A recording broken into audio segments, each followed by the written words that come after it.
Welcome, everybody, to another episode of the BunghettiCast. I have an ever so special guest joining me today. Wow, I didn't know I qualified as ever so special. Sorry to interrupt your intro, please. You're doing great. We have musical artist Super Cassette. That's me. I'm Everybody here. My name is Max. Yes, say hello to Max. Thank you, everyone. Yes, a little bit of a backstory between Max and I's history. I DM'd them to be on this podcast. They said yes, and then they got immediately so sick. I got like deathly ill twice around Christmas. I got COVID and then the flu after that. So I was like, yeah, I'll do your podcast. And then I was like, sorry, I might not be alive next year. And then look at me now. I'm alive and on the podcast. Glad to have you here. So Max recently came out with an entire visual album out on YouTube and Spotify called Continue, and it is amazing. Thank you. It's great. I've both watched and listened to the entire thing. And have you smelled it? I'm trying to get there. I'm still trying to figure out some of the kinks for that, but yeah, we're working on smidgen, but yeah, please continue. I'm sorry. Eventually we'll work touch into it too, but the smell is probably the next more important it's the most important sense, and I stand by that. Yeah. And it works a lot with taste too, so yeah, I've been finding that a lot. it all comes hand in hand. So you went on tour. I'm sure you had a blast, and then you got deathly ill. But, yeah. So I got whatever Idaho variant of COVID exists. Right. I'm sure there's playing in smaller venues too. I'm sure there's. Yeah. We played a house. I think I know. We went on tour in December. We're touring more soon. I'll plug dates later, but we're going on a West Coast tour in April. Yeah, we went on tour of the Southwest. We did like Oakland. I'm trying to remember all the dates. Oakland, San Diego, Tucson, Salt Lake City, Pocatello, and Boise. I might have left one out there. I feel like I might have, but it was really fun. It was interesting playing at elevation, but it was a blast. And then yes, we did play. The last show was a house show in Boise in this tiny basement.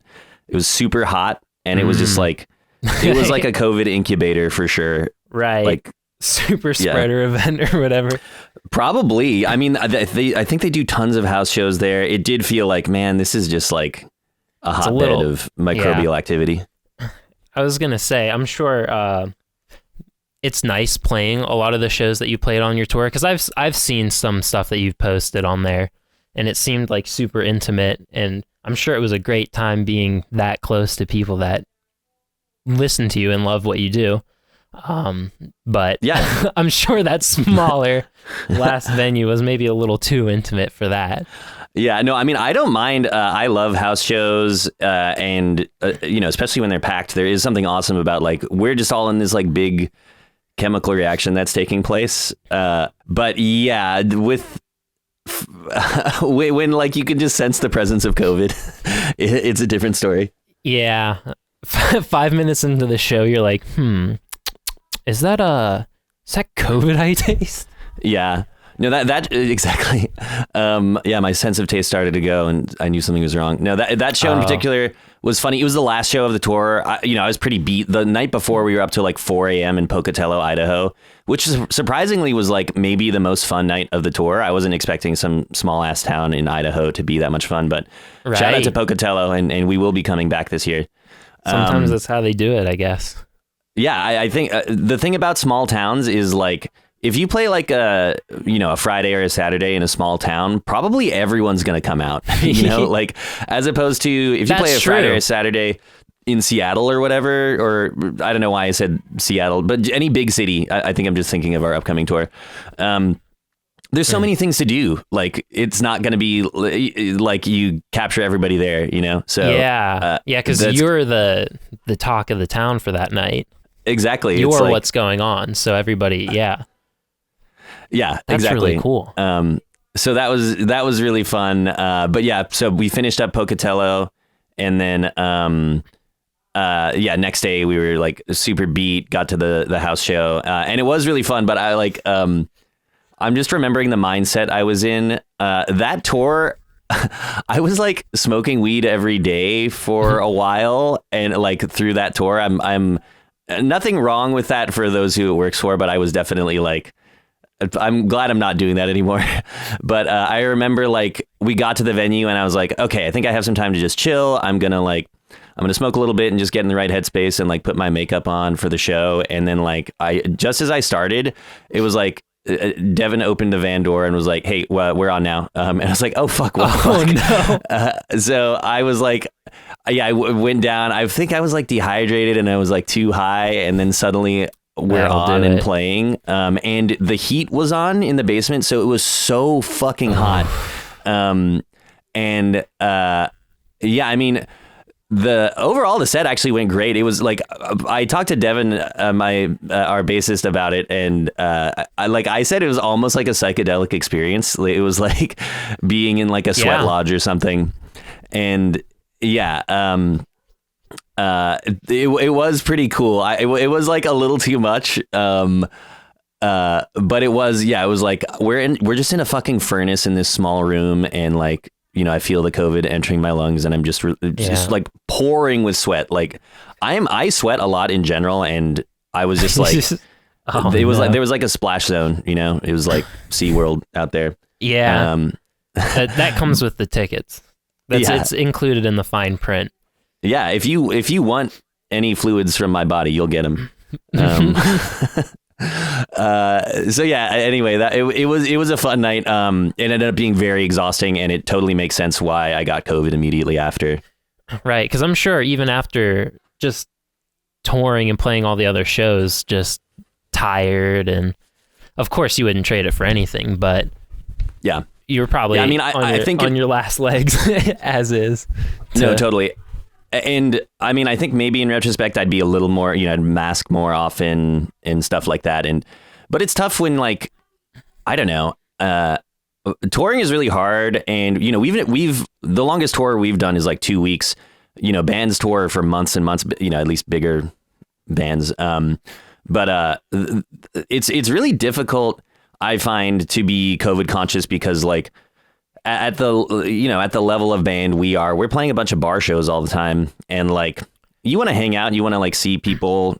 At the same time, you need to manage your own health and mental health, and you know, you might need some privacy here and there, but like sometimes there's just not even a green room or anything, and you're in these loud bars having to, you know, talk over the music to be heard, or whatever it is, and And then wearing a mask is difficult in those situations because I find then I'm really having to shout for people to hear me. So then I tend not to, but I definitely should. And I kind of learned my lesson on the last tour. So, I mean, it's tough just taking care of your voice. Sorry, go ahead. It's tough because you do want to, it's nice not being like super mega big where everybody shows with tens of thousands of people, because you can work into the crowd and hang out a little bit afterwards. And even if you're like opening act for somebody else, like when I went and saw Matt Watson play, he had Ben Beal as his opener, and like Matt didn't come out after the show, but Ben came out and hung out with everybody, because if Matt went out there, everybody would have swarmed him and it would have been crazy unfun. But Ben just like chilled. Everybody was doing their own thing, like taking turns. It was really nice. That's awesome. Yeah, no, I mean, that's what I love. I love doing that. I love talking to fans after the show. That's one of the parts that makes it feel real to me, you know, like when you're on stage, it's really cool, but it's like, I mean, you're doing a performance and it's faces in a crowd. Yeah, it's this abstract thing. And then afterward, being able to talk to the fans is really awesome. And yeah, I mean, I've thought about how kind of awful it would be to be famous, at least significantly famous, for the reasons you're saying. Like, it's just too fucking much, dude. And, like, you never have any privacy or a moment of like being in public without being accosted by people. Like, think about how awful it would be. I mean, I'm sure her life is fine, but being Taylor Swift, you cannot go anywhere ever, and you will never live a normal life of any kind. You can't go grocery shopping. Yeah. Yeah, you always hear the stories how even like when she's moving around the venue, they have her in like these elaborate like closets or like stacks of boxes that she's just hiding out in when she's Wait, really? Yeah. That's awesome. There's so many photos of like these weird like stacks of like equipment boxes or whatever. That, and like, it's just hiding her. It's just like a little dolly and she's standing in the middle. Security guards are pushing That's around. That's awesome. That you can clearly tell are like stacked and like hollow on the inside. But dude, that's so funny. I never thought about doing it that way. I just thought, I think if I were famous, I would have people move me around like Hannibal Lecter, like he's like all strapped to a board and like has like a muzzle on and stuff. I would just move around like that, and then no one would want to talk to me. And I have my entourage wheeling me around. That'd be great. And if anybody gets a little too close, you can just growl at them really loud. Yeah. And then, I'll just get a reputation. People will leave me alone, I think. Known as the guy that growls at his fans. Or, my mistake. Yeah. No, you're good. They're fans. Thank you. No, but yeah, I think that's the move. Become terrifying. So yeah, if Super Cassette goes too well, I know what to do. Yeah. I mean, I hope it does, but thank you. Yeah, well, it's good to come up with some plans ahead of time so we know how to take care of it. Yeah, absolutely. It's funny knowing, I've just been thinking about like, I don't know, you get into music and you get certain ideas in your head, and like when you start to show some talent, people like tell you you're going to be famous and stuff. And I think you internalize it a little bit, but in order to like, this shit is so hard and it takes so long to really make an impact or gain a following. And like, I've been recording 100%. Songs since I was like 16. I'm 30 now. So I've been doing that for like 14 years. And, and, playing in bands on and off, really only my own bands. But, like the thing is almost no one is going to be famous. And for the reasons we said, you really don't want to be, but I think like, sensitive people, I mean, speaking for myself, I guess, like often, you get into music or arts because you're sensitive, and perhaps the component of external validation, that feels really good when you first start to get that from your art or your music. It feels amazing. Yeah. And then, there's kind of diminishing returns on that. And you also just realize like, I can't subsist entirely on external validation. I need to like, you just need to come to terms with like, it's cliche, and you hear like people who have become famous say this all the time, that you have to learn to be okay with where you're at, wherever it is. Gratitude about whatever level of success or fame or just ability to create is more important than anything. But it can be so hard to let go of your preconceived notions about what you want to achieve. And so if there are any young artists listening, like, please learn as early as you can that the creating for creation's sake, and or the other positive aspects of being an artist or a musician, like building community and meeting other people and seeing other people's creative minds at work, that's what it's all about. And the external validation is great, but you become a little bit numb to it. And more so, you just realize like that's not, and some of that can be healthy. Everybody needs some external validation, but that's not what is going to bring you happiness in the long run. Exactly. Like, of course, we all get into like the rut of bigger number equals better. Like, seeing the numbers go up. Yes. It makes you feel amazing, especially if it's like super quick. But with that, there will be many, many times where that number doesn't move, or it even goes down a little bit.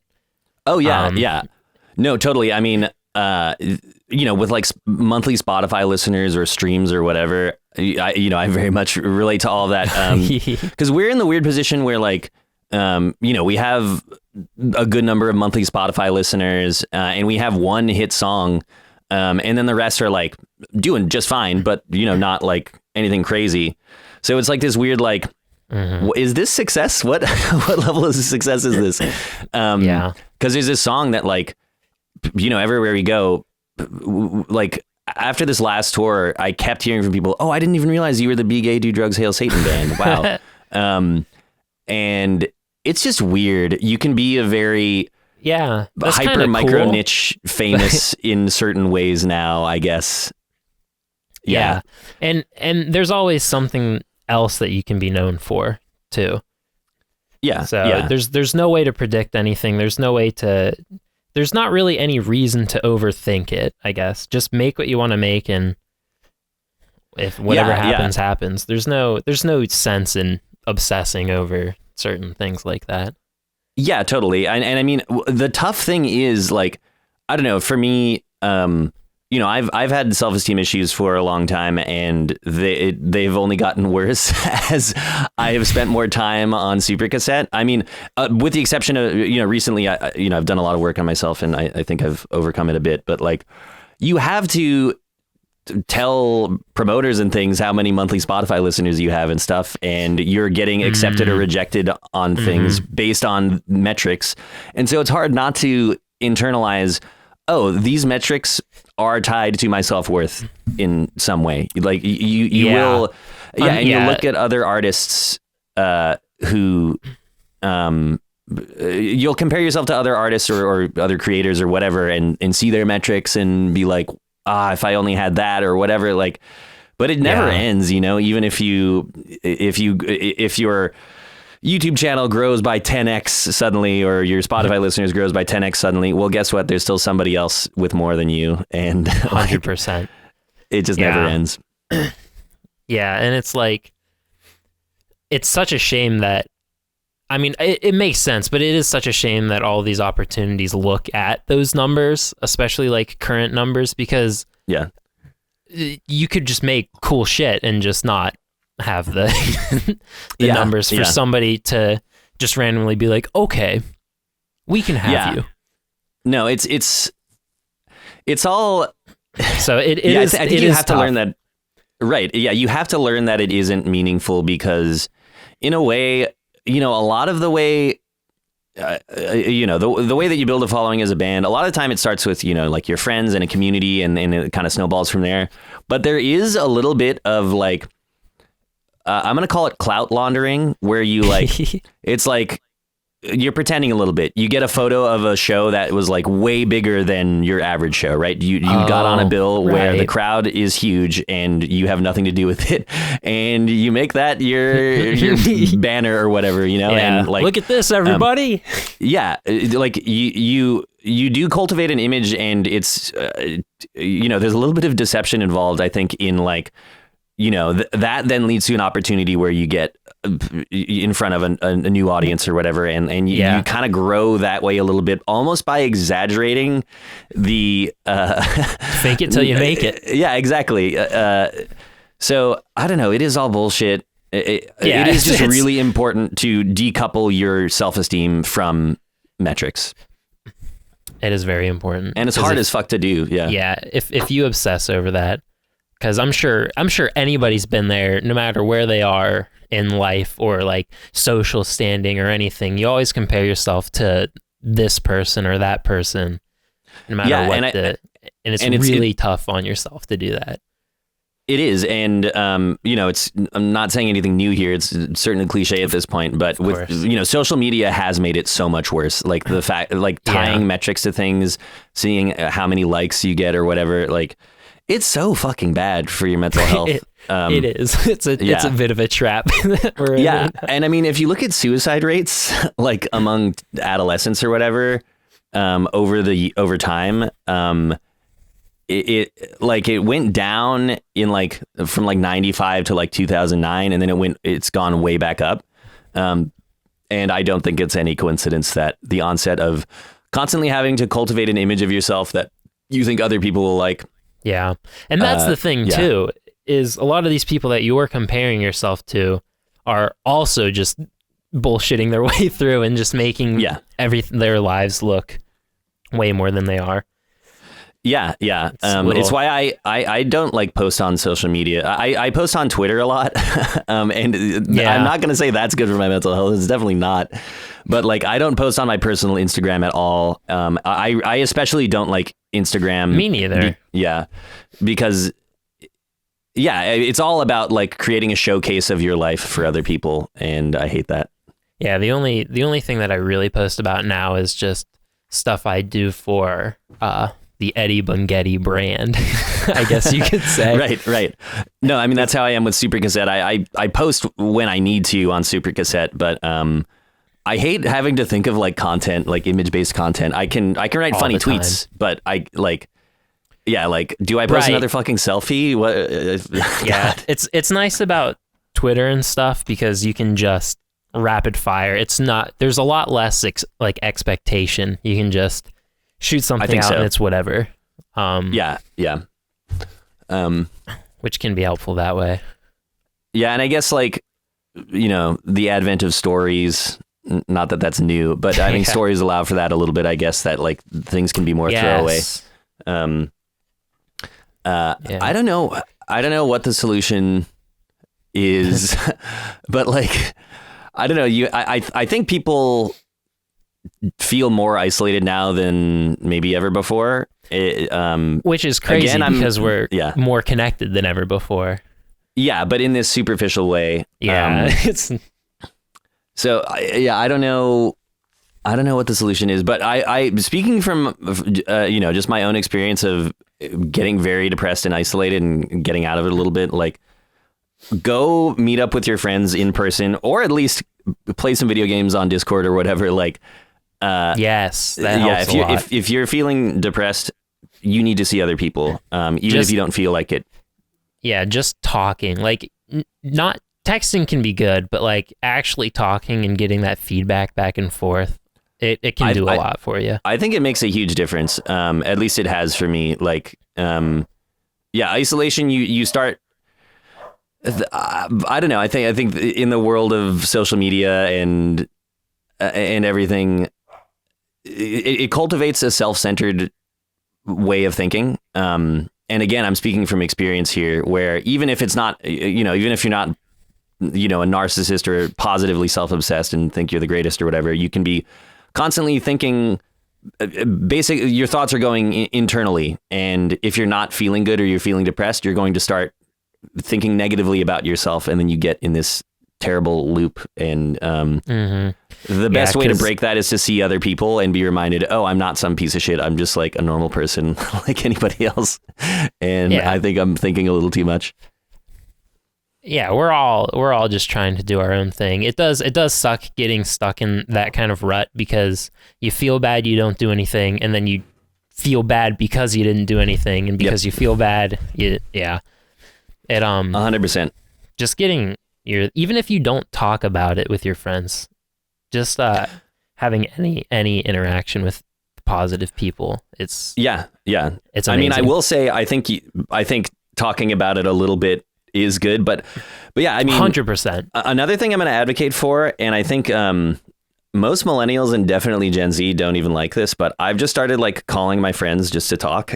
And it's awesome. You can talk to other people, and like, I go and walk my dog, and I call my friend, or, I'll call my mom or whatever, which makes her very happy. Of course.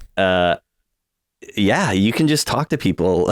And I think, even just voice to voice communication is a lot better than just texting or whatever, because shit stops being real. Like, when your entire life is on a tiny screen, our brains aren't wired for that. I do think it. We're meant to be. We're missing something. Hulling like hay bales and doing stuff like that. Just like wandering around and like picking nuts up off the ground and eating them, and then going home and making a big fire and dancing or whatever. Having 18 different stimuli with phone app backgrounds and podcast clips running at the same time. It's probably not what we were meant to. Subway Surfer and and a clip from a movie. and some nicotine and Family Guy, funny Bull. moments. Yeah. I mean, these things are all great on their own. We can't deny it. But yeah, there is. Boy. Yeah, I mean, definitely not treading new ground here, but like it's kind of insane the amount of overstimulation that we get. You know, you hear quotes of like the amount of information we take in, and this is old. I probably heard this like 10 years ago. The amount of information we take in one day is greater than that of someone in the Middle Ages would receive in their entire life. And I would bet that's possible in like an hour now of scrolling. That's so like insane and scary to think about. Just how much just goes in and out of our brains. And that's probably why a lot of people have like short-term memory problems, or like they have trouble focusing on tasks. I mean, ADD. It's like you said, it's nothing new, but it is just insane when you put it into that perspective. No, totally. I don't know. What disturbs me is just like everything in our society, nothing is done by design. It's just by coincidence, or, everything is guided by random profit motives, essentially. And so money. Yeah. So like a company realizing they can, if they can make us spurt out as much dopamine as possible per second, keep them on that little they can increase chain. Some metric that their shareholders arbitrarily value. Then that's the guiding force of our society. Like, it's pretty cool. It's great. Yeah. I mean, it's just crazy. Like, I don't know. At least when I was a kid growing up, I think I had a sense that like people are in charge of what goes on, and like society is designed and carefully considered, and politicians are smart people with our best interests at hand or whatever. And it's just so not true. It's fucking insane. Yeah. It's crazy when money is way more important than like making sure that the planet doesn't die. Or that any of us are happy day to day. Like it's just not even considered. Yeah. And like, there's so many different ways that can be taken too. Like the age of digital information is great for certain progressions, but like every facet of our lives can be ruined. Like pornography. Like people, I'm all about it. Yeah, I'm sure we've all seen more people naked than all of our ancestors have combined. Like it's not something that we're meant to. Yeah, though. Okay, I'm going to create a distinction there. I honestly, I don't know if I'd call myself a nudist, but I think that nudity should be desexualized, and like, early humans probably walked around naked all the time, and that's a good part is not wrong. I mean, I think depicting like borderline violent sexual acts constantly and being exposed to those is more of the problem. Maybe something like that is a little bit more, because it also for people, it brings up like certain expectations that are just not realistic to. Oh yeah, well, I mean, it's people learn.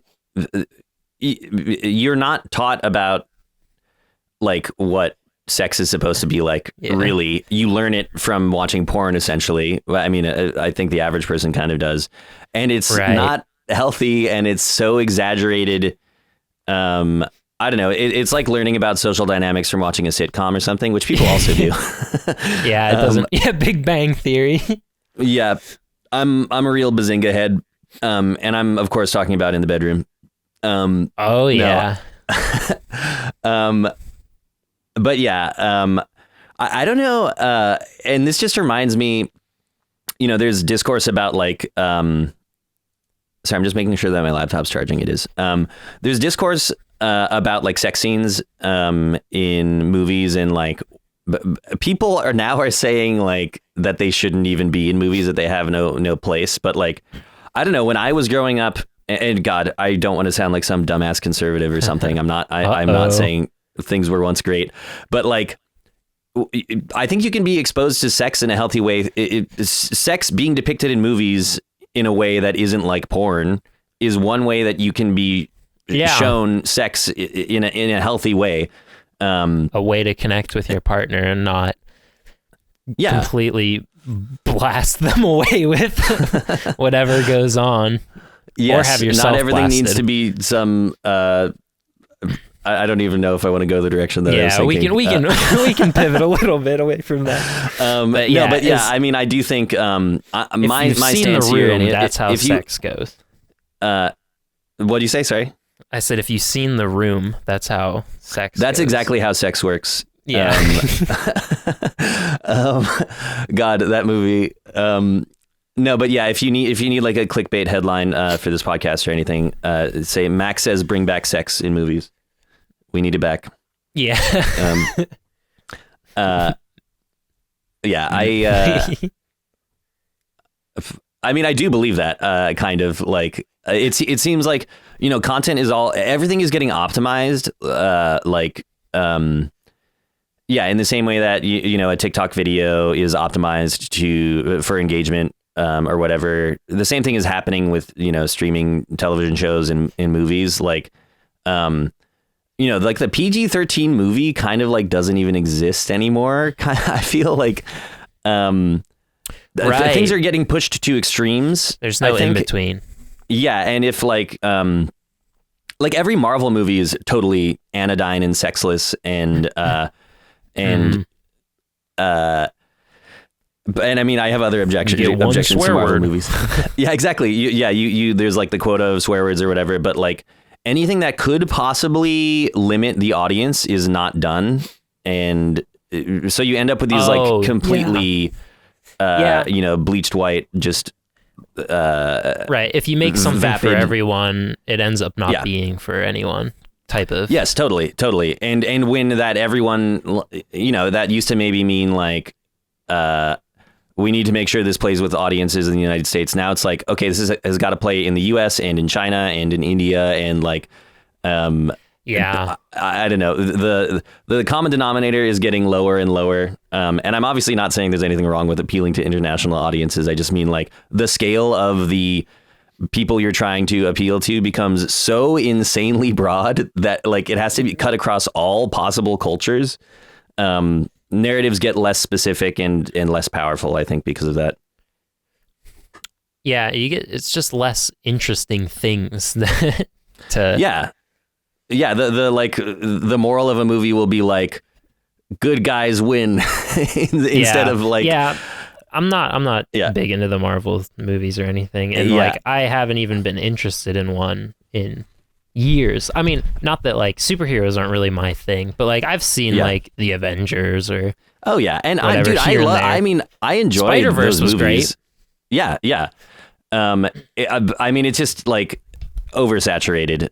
And I think they're recognizing that when you just churn out like fucking 10 movies a year or whatever, like there comes a point where people get tired of it.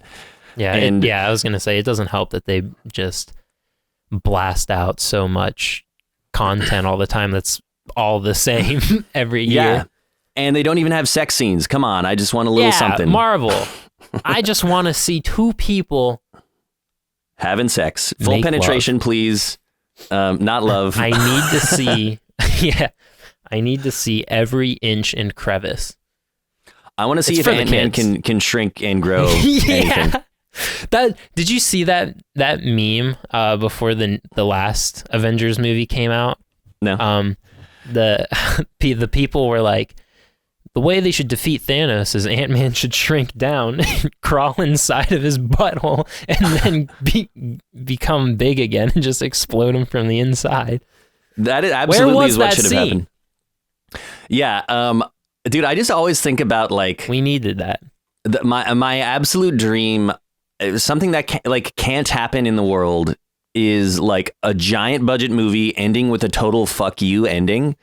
And I would just love that, like make the entire movie one big long joke on the audience. To end, if like a totally serious, normal Marvel movie. You guys really sat through that? Yeah. I love that shit. I think part of that sense of humor was cultivated into me by like watching early Adult Swim shows like Aqua Teen Hunger Force and Sea Lab, and how they would just deliberately waste your time. I just love that. Nothing happens the entire episode. I mean, it really is kind of an anti-capitalist statement, I think, of being like, normally this can't happen because there's money to be made. And like, what if we just said, no, fuck that?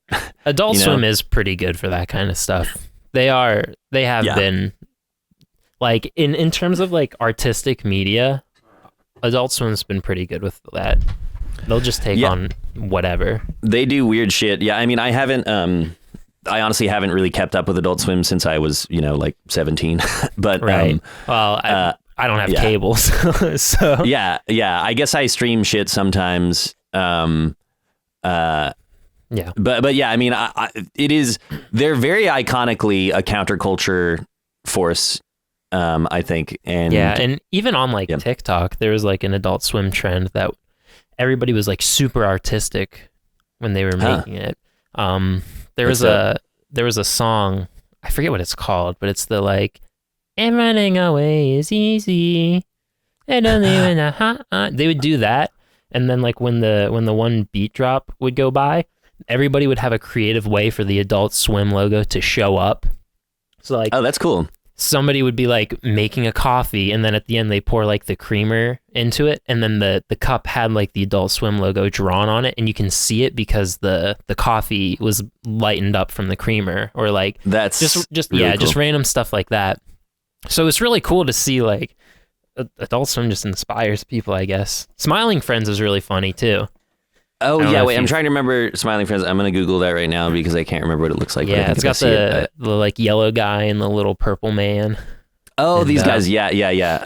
I think I have Zach seen some Hadel. of this. I need to watch more, dude. I need to. It's really funny. I feel like a fucking boomer now. I don't even like taking new content. I just watch The Simpsons every night. Marge.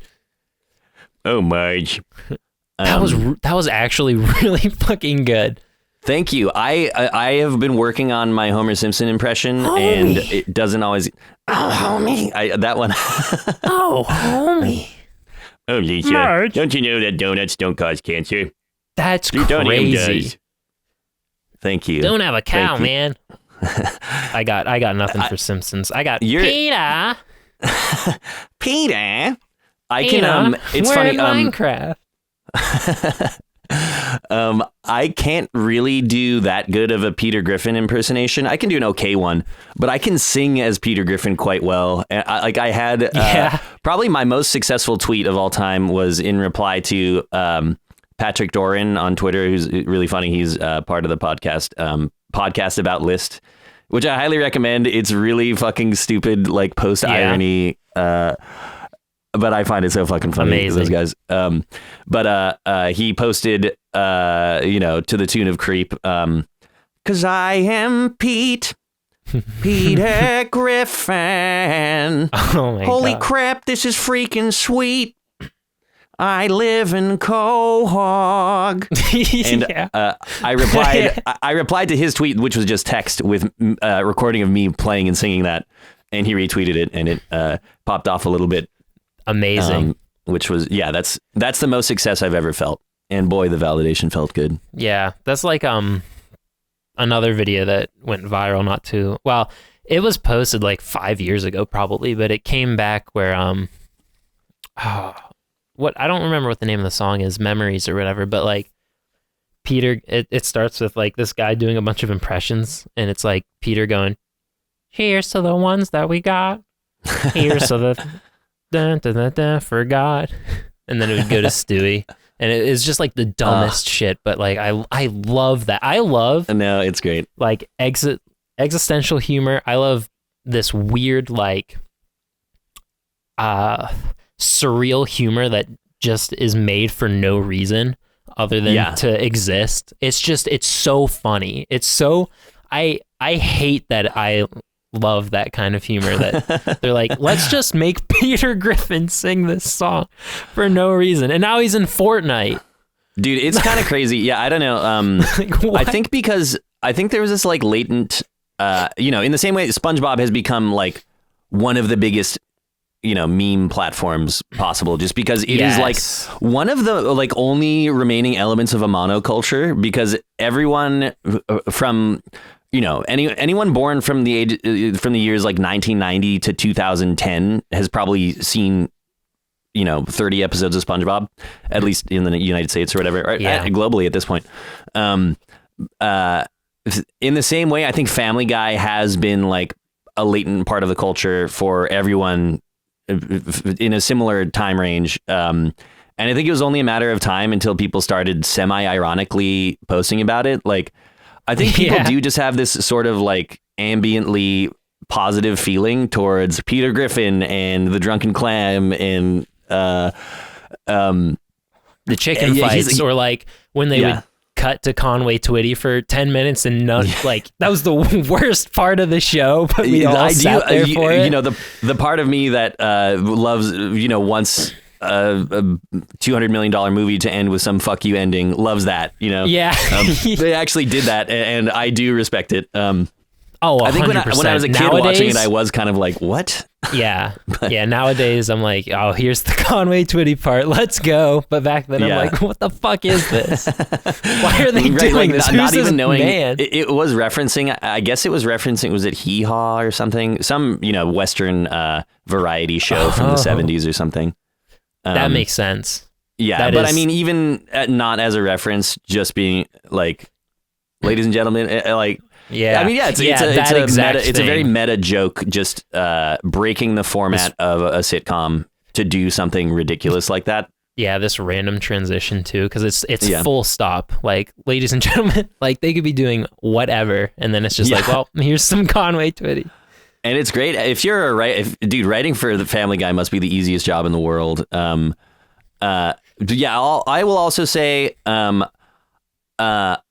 I am disappointed to find that, as far as I can tell, most of Gen Z prefers Family Guy to The Simpsons, probably because The Simpsons, after, season 10 or whatever, is, on and off, but really not been that great. It's a little bit more sterile. Yeah, but I mean, Family Guy, there are funny moments, I for sure. And, I stand by, some of the episodes in the first 3 seasons, especially, but overall, the writing in Family Guy is not good. And like, I remember 100%. watching and it, like the animation too is just like, and now, with digital animation, everything's just like a, puppet rigged, and it's just like, okay, move their arm 5 degrees here and there, and like swap the face. It's a lot less, it's a lot more lifeless. Whereas like the first 9 seasons of The Simpsons or whatever, before they went digital, and especially like seasons 2 through, let's say, 5 or 6, the animation is gorgeous and so funny and incredible. And they do a little bit more with the colors too, right? Like, obviously the colors are different now still, but like back then they would just make trees blue and like I guess they would do some of that. More so in probably like season 1, when everything was just fucked up. Like, season 1 of The Simpsons is bad and looks insane. Yeah, what is it? Pilot Simpsons designs look crazy. Oh my god, yeah. Before even when it was still just a short on the Tracy Ullman show, and it wasn't a full on show. It looked so bad. But yeah, I guess broadly, I want to tell everyone that The Simpsons is an incredible show, and Family Guy should move over. But also, The Simpsons should fucking stop, because season like 97. Yeah, I mean, even if there's good episodes, and I'm sure there are, like, please just make another show or something. Yeah, how much more can you get out of it? Yeah, and let me just say, Marge sounds terrifying now that she's like a 70-year-old woman. Yeah, the voice is just not. It's very straining, I'm sure, to keep that up. Right, that her voice in particular is a tough one. So like, I totally feel for her. But something's got to give, man. I used to watch a lot of Simpsons back in the day. Nice. When they had the Fox thing. Yeah. When it would, I would watch reruns on Fox at like 6 p.m. every night. They'd play 2 episodes and then Seinfeld, and then I'd be like, I'm 7 and I do not understand the social mores that are being made fun of here. Please change the channel immediately. Did you ever play the Simpsons movie game? Oh, no. I didn't know there was a movie game. There was. I think I had it on Xbox 360, and it came with like a little Bartman poster that I had hanging up in my room. Sick. The game is awful. I'm sure, dude. Okay, that's when one thing I played that sucks. it as a kid, though, it seemed Probably fun. Dude. Well, let me tell you, if you haven't played Simpsons Hit and Run. Simpsons Hit and Run and Simpsons Road Rage, those games are actually excellent and like a very, loving recreation of the town of Springfield. Yeah, there's a very really dedicated fan base to Hit and Run still. Yeah, it seems that way. I always confuse. Yeah, I think Hit and Run is the GTA one, and Road Rage is the Crazy Taxi one. Yes. I always mix them up, but I liked both, and especially Hit and Run, I think. Yeah.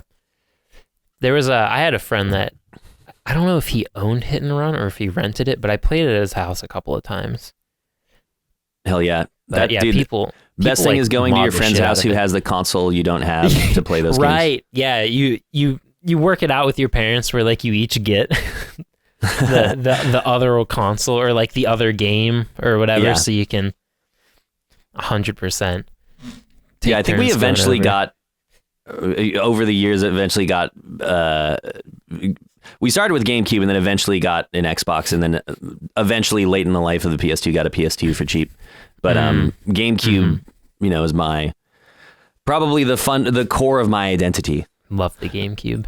Mine was I had a PS2 first because my dad played video games, so he tried to stay up to date with certain stuff. So we had a PS2 for longer, but we did get a GameCube, and that one was mine. So the PS2 was like the family console, and then the GameCube was mine. Oh, nice. So you probably felt a personal connection to it. Oh yeah, and I mean we did have a PS1 too, so I would play like Crash and all that stuff. But like Jack and Daxter was like my jam back in the day. Dude, hell yeah. I feel bad because I still haven't like those PS2 platformers because, we basically didn't have a PS2 until like, the Xbox 360 was coming out or whatever. Yeah, so people were getting rid of their old stuff to upgrade. Yeah, I didn't, I never played those like PS2 platformers like Jack and Daxter and Sly Cooper and was there a Spyro for PS2?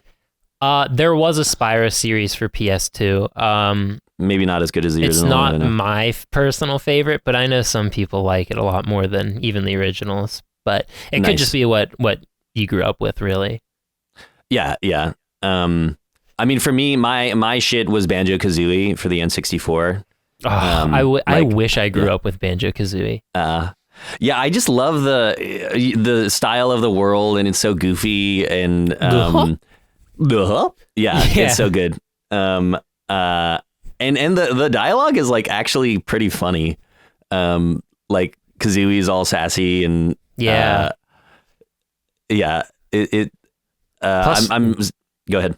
Grant Kirkhope's a legend. Oh yeah, that's the composer, right? Yes. Yeah, he's awesome. He did the DK rap. Yeah. Which is a little bit of a crime against humanity, but a little bit, but still good. It's okay. No, I'm joking. I mean, it's I love that song. It's like not a good rap, but I mean, it's fantastic. It lays out the characters well, and what a. I mean, I loved. I think you turn on the game and like it just plays that. In the title screen. Here we go again. Here we go.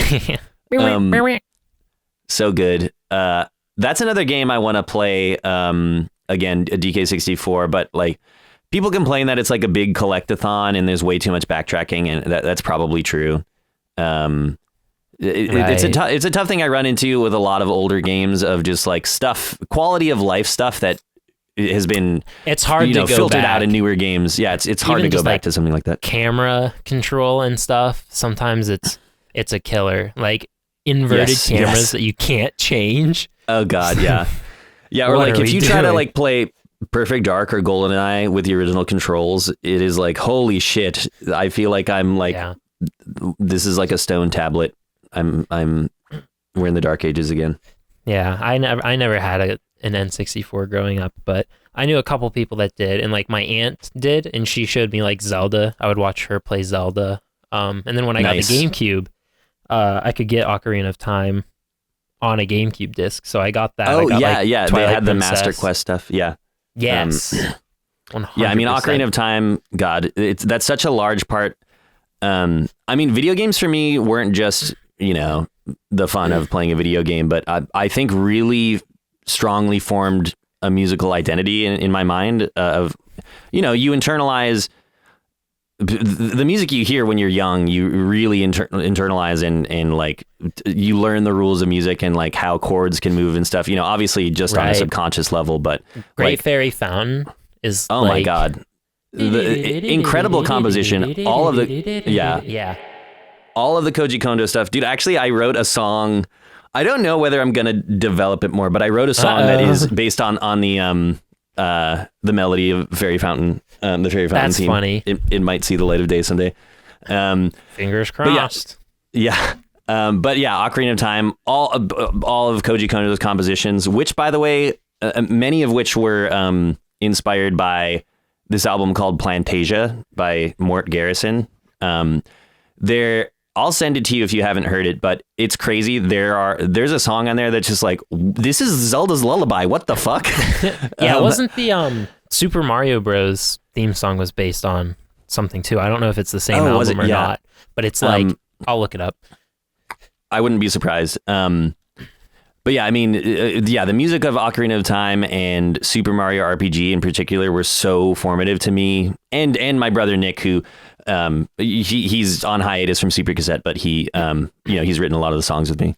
So like Sister Marion by T Square is, I don't know if I've heard that.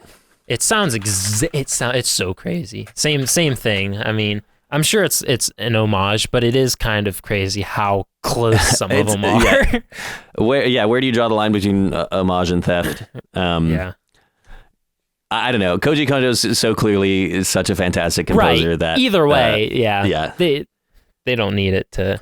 But dude, the craziest thing about like Super Mario World and Super Mario Brothers, Super Mario World in particular, that same theme of dum bum ba da dum bum ba dum bum bum bum bum bum is used basically for every song, even though the other songs sound different. It's the same theme with variations. So like the castle theme of ba ba ba ba ba, that's just a minor version of that in a different with different rhythm down a little. Yeah and then the water theme of ba ba ba ba. Oh my gosh, you're right.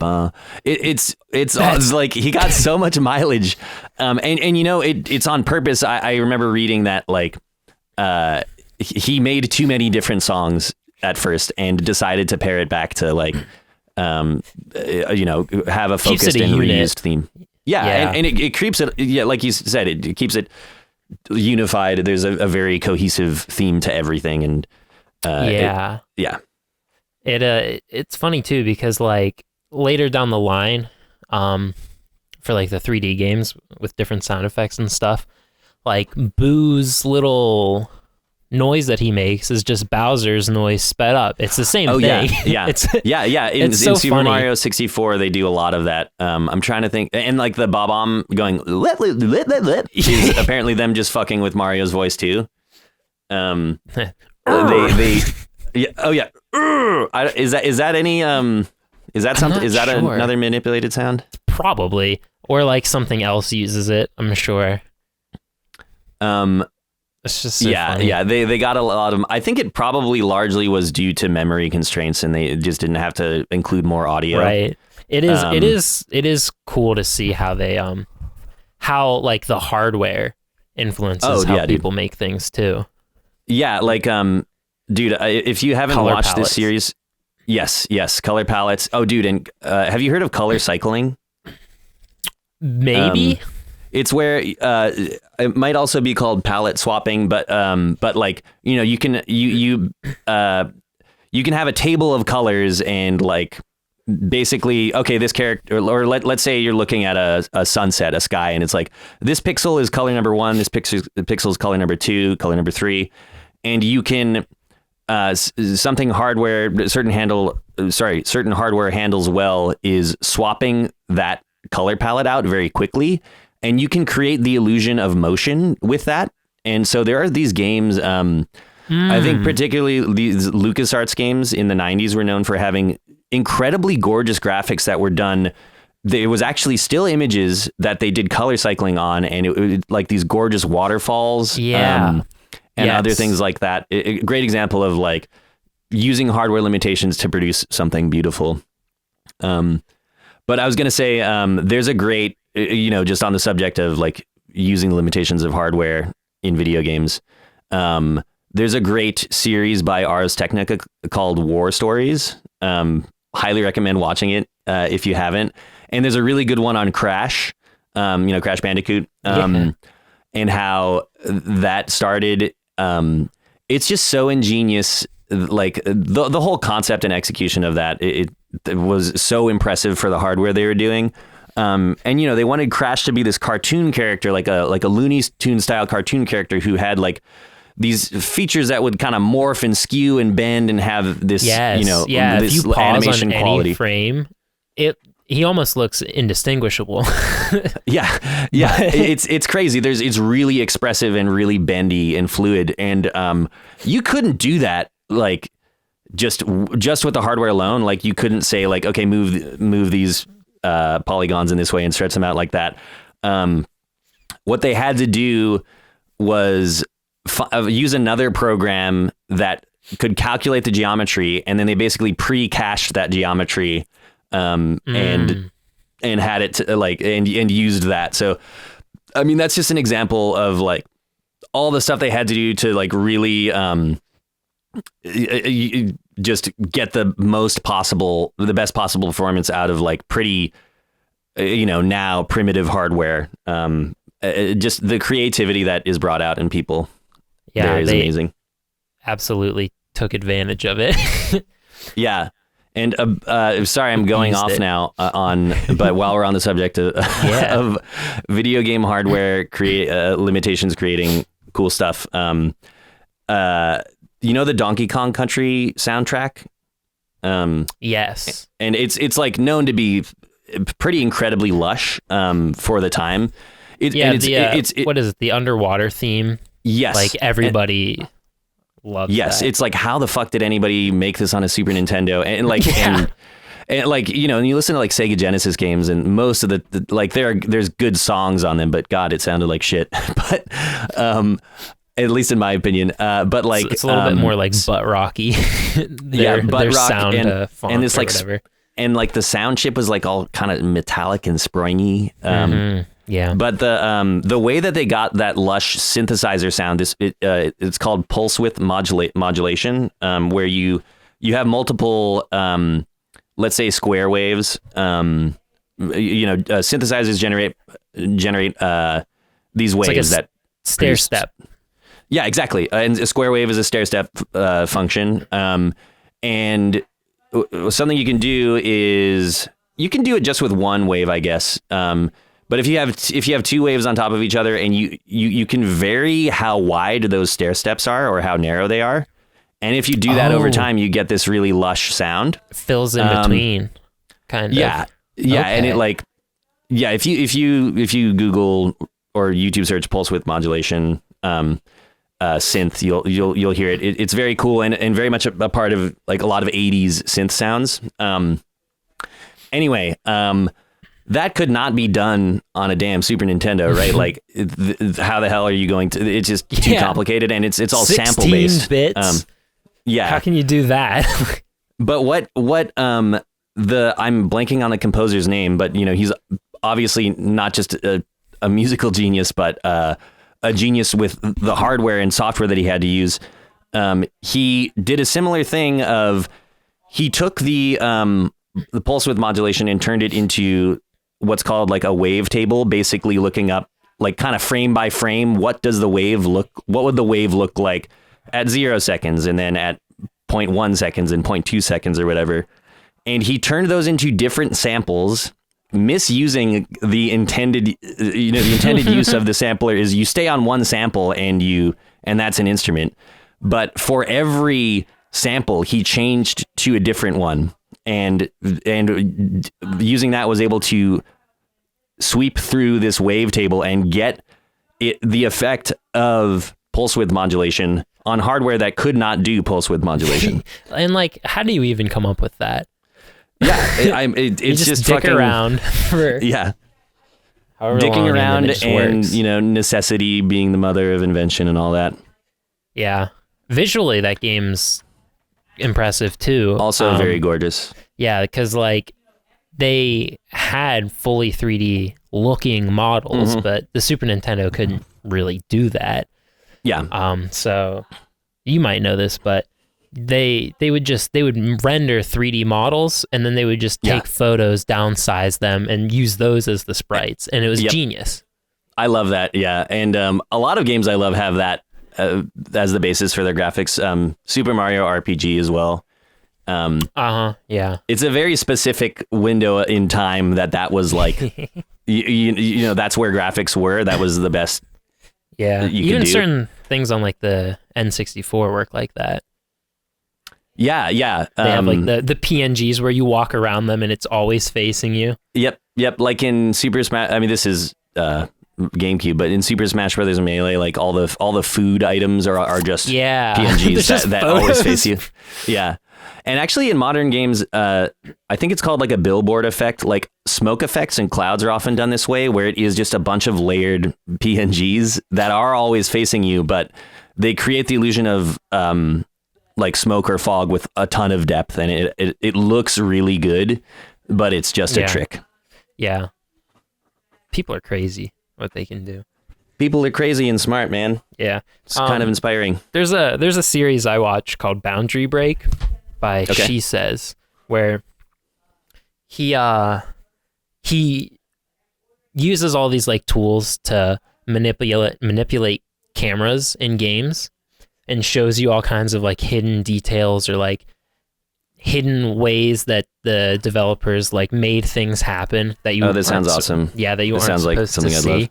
love. It's amazing. I'll send you a link afterwards. But yeah, he really gets into all that stuff, and he does a lot of Nintendo games too. So there's a lot to look into. It is kind of crazy how some of the tricks that developers use to make even the smallest things happen. Yeah, like, I love that stuff. Like one I heard of, this is not a graphics trick, but a game design trick. I watched there was a period of time where I was watching a bunch of like game developers conference videos on video games, and one was on how game design is like a magic trick, and a couple they cited, one was in BioShock, the first shot from an enemy always misses. So if they engage you in combat, the first shot will always miss to basically signal, hey, there's an enemy, combat has begun. There's something going on. Yeah, stuff like that's crazy. Yeah, because it's a psychological trick, you know? A similar one is like... I love that stuff. Me too. A similar one is Coyote Time, where if you walk off the edge of a platform... Yes. You still have a moment where you can jump. And if you don't have Coyote Time, you know, older games didn't. It's really unforgiving, and people feel that it's kind of unfair. It's like, I jumped, but right. But yeah, Coyote Time is a way of making people feel like they build some confidence to make some jumps. Yeah, yes. 100%. And there's a ton of that in Halo. And it enables some pretty crazy. Yeah. A while ago, I was playing some like parkour maps in Halo Infinite, and you can do some crazy shit using Coyote Time and all sorts of other. Did they bring the tricks. Forge to Infinite? They did. Okay. And it took them dude, that game is so fucking, they fucked it up so bad. I mean, apparently the development was just like a literal nightmare, and they got the game out. Yeah. And there were like 4 maps or something for multiplayer at first. And it was like, all right, these are all right, but like 2 of the maps suck. And like, what's going on? Can we get some new content? Yeah. And there weren't any updates for like at least a year. There was apparently a ton of turnover, and they just kind of had to start again with a new team. And it took them forever, but they finally got Forge out like last year. Gotcha. And it's awesome. I haven't messed around with making maps myself. I used to really like doing that. Dude, the childhood. Yes. Childhood, that the Forge map, whatever, the Forge world. In Halo 3, yes. Creating Forge maps in Halo 3 and stuff. I mean, really, I mean, I think that was like some of the times I like first really embraced my creativity was in video games that had like level editors or Mario Paint was a big one for me. Oh yeah. Fuck yeah. Yeah. I knew somebody with that. We would make like little stories up as we painted these terrible looking things. But we would... I mean, it had an animator and it had like a music sequencer, essentially, like sheet music. The music. It was honestly really cool. And who needs Fruity I Loops? love creative games. Yeah, exactly. What is it, Ableton? Yeah, I don't use Ableton. I use Mario Paint. And actually they someone I think has made like a PC or Mac version of the Mario Paint sequencer. That's amazing. It's awesome. I gotta get into that. I should probably I keep wanting to make songs with like Super Nintendo sounds in them or something. It's hard to make it work in a way that isn't overly obvious, cheesy, or cheesy. Yeah, I mean, some cheese is the idea, right? But like, getting that level of cheese right is hard. But you don't want to be the guy that just put a Mario sound effect randomly. Yeah, like I was listening to an artist named Tor. Okay, and they did a song with somebody named Sebi. I don't know who put it in, but they put the sound effect, like the baseball bat sound effect from Smash in one of their songs, and it was so perfect. Nice. Like I feel like I've heard more of that recently. I heard there's a Hot Flash Heatwave song that has Navi going listen at the beginning. Works pretty well. And like it can be a little cringe if you don't if you just toss it in there, but yeah, it should be thematically part of the song, or at least like timbrely sound cool. Like I could see the home run bat sound effect being a great snare or something, Yeah. The song was called Jet Fuel Iced Tea, which I can send that to you too. I'm searching it now. Yeah. Get Jet it in Fuel there. Iced Tea. But yeah, did you like Mario Sunshine? I mean, yes. As a kid, I loved it. I think if you go back now, it's maybe not as good in certain ways. I hear. I feel like it's one of the more divisive 3D Mario games. It seems to be. Like it. I see. Yeah. I mean, I liked it. It was just so fucking beautiful, dude. The graphics were incredible for the time, and I loved the tropical theming. All the colors with the ink and stuff. Yeah. 100%. Yeah. Though that game was weird and definitely had problems. Like the that like sludge thing. It felt like that was in the first third of the game. There was a bunch of that, and then they just like forgot. It was weird. Sometimes that happens. Maybe I just wasn't good with the flood. Oh yeah, yeah. This Mario's weird. Mario. Yeah. I didn't. I mean, after Mario 64, which is still one of the greatest games of all time, I can see how it'd be hard to live up to that. It's crazy how they got so much right. I mean, they got some wrong. Yes. But like Mario and for like Zelda, one of the first, it's like the first 3D platformer too. Like holy shit. How both Mario and Zelda, they just got it. Like yes. It's crazy. I consider those to be incredible artistic achievements, and I have felt that more with Nintendo games than anything else. I think there are, I'm sure I'm not up on it as much. You're what? I'm a Wii U supporter. Oh, interesting. Okay, we have to talk about that. But I was just gonna say, Mario and Zelda, they've had off games throughout the years for sure. But of like course. Super Mario Odyssey, incredible game, basically a perfect game. Made me cry at points. So fucking good for Mario. Yeah. And Breath of the Wild, obviously amazing. Tears of the Kingdom, somehow even better. Like, never has a game fundamentally captured like the feeling and concept of play to me. The whole thing's a sandbox. Like you can pretty much pick up whatever, do whatever, touch everything. It's totally amazing, and not only that, but I mean just the level of polish of everything. Like it is honestly so polish. Yes, it's so inspiring to me how a team of people can come together to create something so fucking good. It's amazing. Yeah, I like the Wii U. I thought the controller was stupid. My older brother had it, and I would play it sometimes. I never really played any like Wii U games other than I played some Smash 4. What did you like about it? Well, of course, it was like a precursor to the Switch.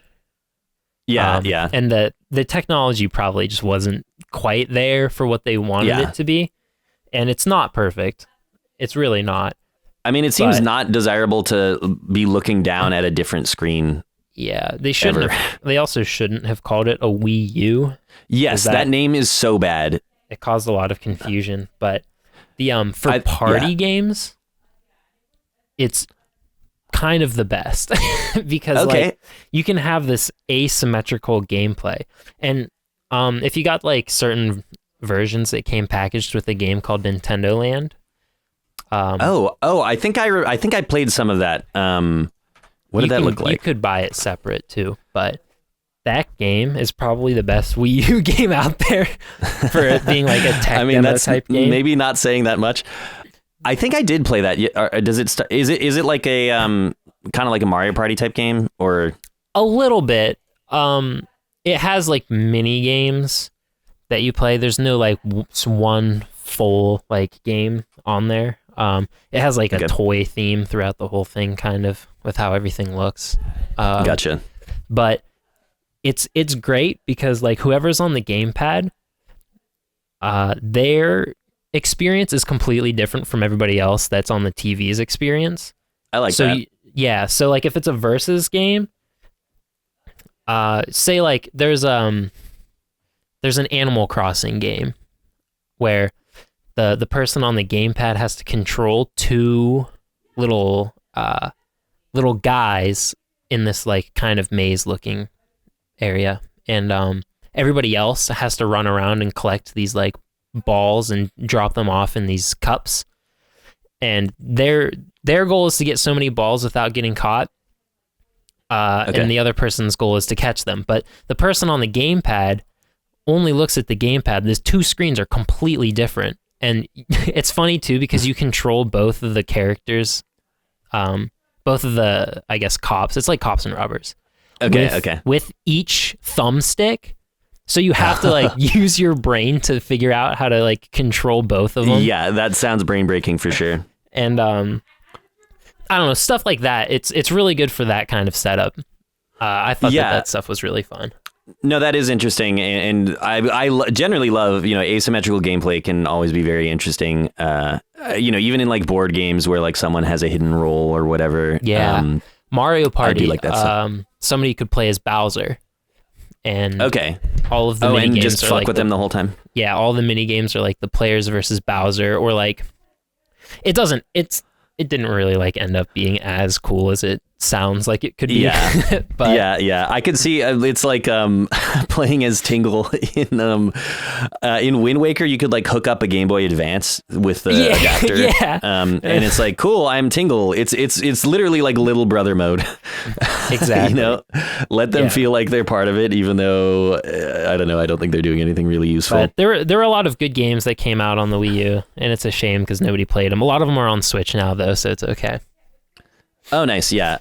It's crazy how much of a commercial failure the Wii U was. And I really largely blame the name.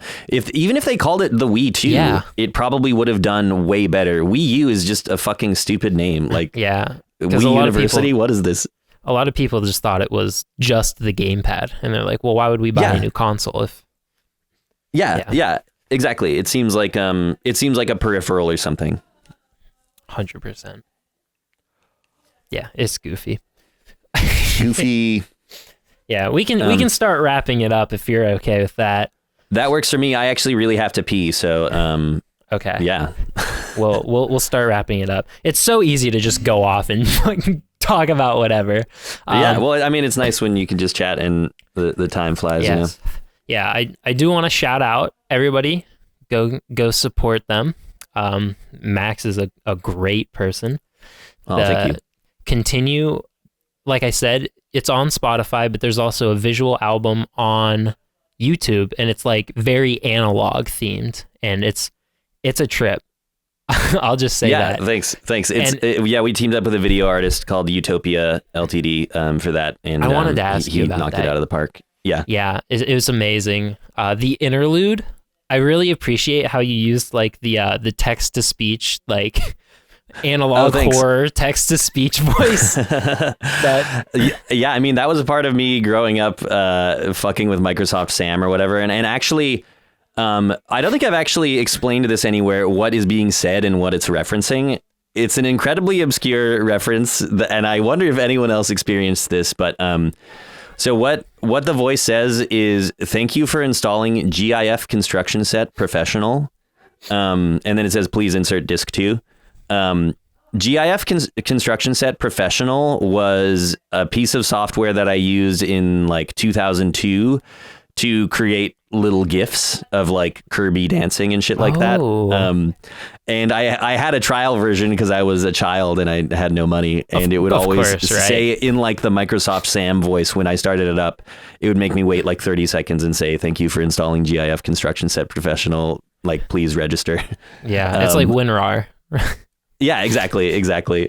Yeah. So I don't know, that was just deep in my psyche. I love that. Yeah, the whole thing's amazing.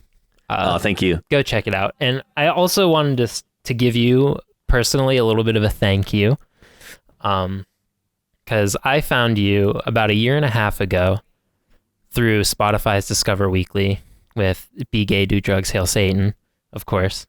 Mm-hmm. And also, I've talked about this before, but Spotify's Discover Weekly is amazing. Hell yeah. I've come across so much good new music because of that. It is pretty great, and I'm just happy to like us getting put on people's Discover Weeklies is like what really made a huge difference for us and for our music getting out there. So yeah, that song especially. Yeah. And I found it about a year and a half ago, and what's funny is that I met my current girlfriend a little bit before I found that song. And what's funny is that she's a part of the Satanic Temple. Oh, nice. Okay. Which is different from the Church of Satan, but right. And like she's pan and like all this other stuff, and it was such a perfect time, and it was such a great bonding experience to bond over that song that it's like ingrained in our relationship. That's really cute. I love that. We've it's kind of crazy. Sorry, go ahead. We've had a lot of good moments with it. And it came at the same time I met her, so it's just crazy. That's awesome. Yeah, it's beautiful to hear that, and it's funny how that song, it seems to have really found, the song is not meant to be taken literally, but it certainly can be, and it's been so funny to like. But I mean, it is like there is a sincere message of queer liberation in it, I think, and just do whatever, and be yourself unashamedly is really, I think, what I'm trying to say with that song. Yes. But I mean, yeah, like so many queer people have reached out, and Satanists and drug users. It really has like kind of cross cut, and it seems to have reached a lot of people. And I don't know. It seems like it ended up being really kind of the cultural moment for the song. It just kind of lined up well. So it's really cool to hear whenever like it really resonates in a personal way for people, or ends up being emblematic of their relationship or whatever it is. I'm glad that if there was any song to blow up, I'm glad it was that one, because I feel like that kind of, and it's just a feel good song. And I feel like that kind of, you don't really see that a lot. Just like, yeah, I mean, and not even in my own music. I mean, I've been quite depressive in the past, and most of my lyrics are pretty negative. And I don't think it's a coincidence that one of our songs that really popped off is a more positive one. Yeah, and it's not that having negative lyrics necessarily is a good thing or a bad thing. Continue has a lot of that kind of stuff too, but also a lot of songs in Continue, they don't sound, I guess, like songs that would be about that kind of stuff, which I think that works even better as well. I mean, I've always liked that contrast. We're all in the same shit sandwich, but Yeah, yeah. And I mean, the arc of the intention of Continue, or I don't know if it was my intention starting out, but what it ended up being was the songs on that album start out very depressive and morose. And like you said, none of the songs really 9 sound... to 5. Yeah. None of the songs really sound super sad, but they all have that, or many of them have that like dark, bright contrast between the lyrics and the music. But throughout the album, it gets more positive, and you know, through the last 3 or 4 songs, there, I hope, is you know, a big message of you know, positivity and hope and humanity and connection and service to others, and joy and I hope that's what people walk away with. I mean, I hope I hope the expression of, you know, this, just how supremely difficult life is, gets across to people in the first half of the album. But I hope that it also brings people some peace and some joy through the end of the album. With those harmonies. Oh yeah. Oh yeah. 100%. Hell yes. I did want to ask real quick. I just remembered. Was there any challenges, I guess, that you faced that were different trying to put together a cohesive album rather than just making singles? Like, was there any challenges for that? Yeah, I mean, it took forever, for one, to like make sure that I had a group of songs that worked together. I mean, you could just stick a bunch of songs together, and I think at first, actually, I thought that's what I was doing, but then I just saw that there was this kind of cohesive message throughout them. But yeah, I mean, yeah, I think there is a difference, and not just, you know, in lyrical content or whatever, but sonically and with arrangements and things, making sure that all the songs are, you know, both have enough in common and have enough variety. There is a lot to balance. Yeah, because you want like to singles, differentiate songs. Like, you don't want people to be like, is this Continue or is this Continent? Like, right.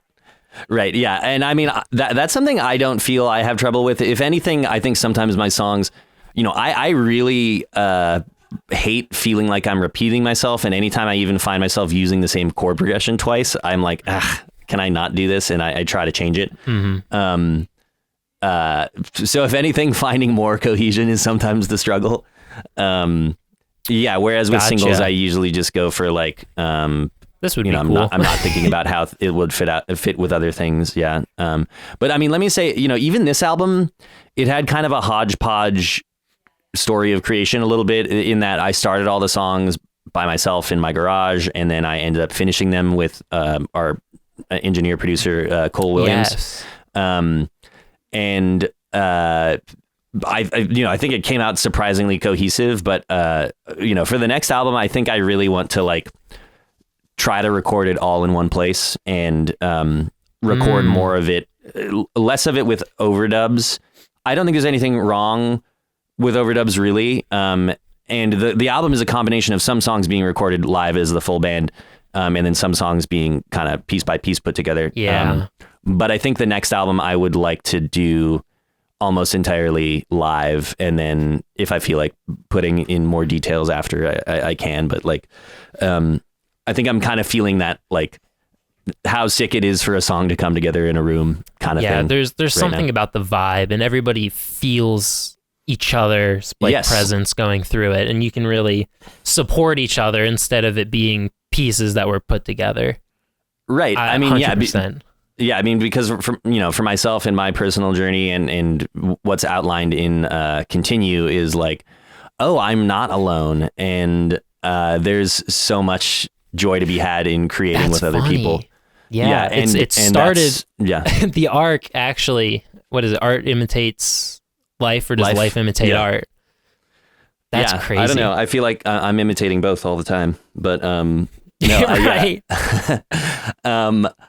No, totally. I mean, it's so just on like on a creative level and a personal level, more than ever, I'm wanting to get out of my self-imposed isolation and overdubbing and into a room with other musicians. Yeah, that's great. I'm excited. I'm excited to see what comes next. Me too. I think we're going to record a couple songs in April, so they won't come out for a while after that, but we are gearing up for more Exciting music. stuff. Like, even though, I'm still pushing the hell out of Continue, because it's, it's only been like 2 months since it came out. Yeah. But you've been dying for the last month anyways. yeah, I'm alive again and I can make more music. Yeah. Oh, and can I go ahead and plug whatever else I have going on? Yes, 100%. Cool. So we're going on tour in April. Well, yeah, first off, stream Continue, buy Continue. We made Continue hoodies that are fucking awesome. They're so comfortable. I'm wearing one right now because it's literally the most comfortable hoodie I have. There's CDs and vinyls too, right? Yes. And cassettes. Yes, CD, vinyl, and cassette. And the vinyl in particular came out amazing. I love how it looks. Thank you. Yeah, it's like translucent red with, it's like RGB. You'll see. Yeah. Go to supercassettemusic.com. All of the artwork's you can find amazing. merch. Thank you. Yeah, that was also, the artwork was done by that video artist, Utopia LTD. And, I edited it together and designed the layout and stuff. But yeah, Utopia did a great job. We're going on tour in April. The dates, let me see if I can remember them off the top of my head. April 3rd, San Jose. April 4th, San Francisco. April 5th, Ashland, Oregon. April 6th, Portland. April 7th, Seattle. So if you're on the West Coast, please come out. Amazing.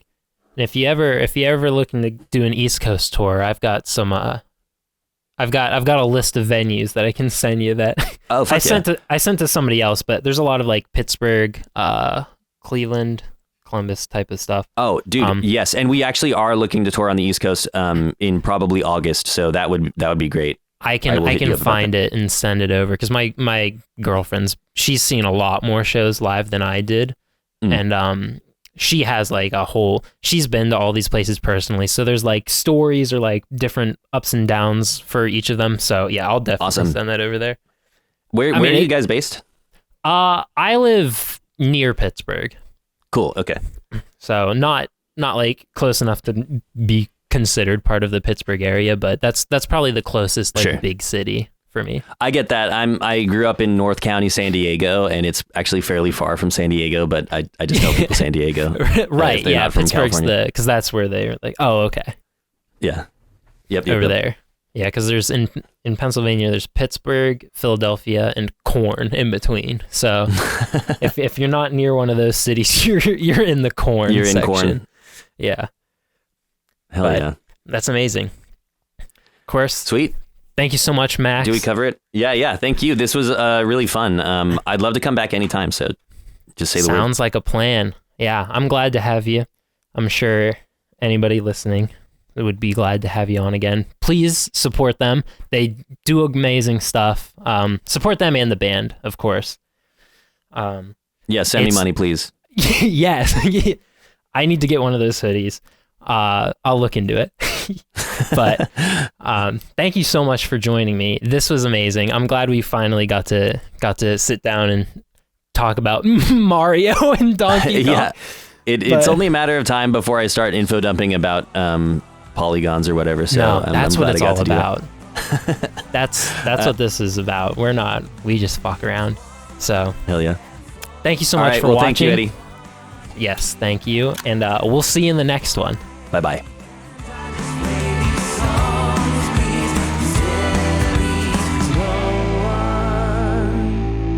Play me to levity and light.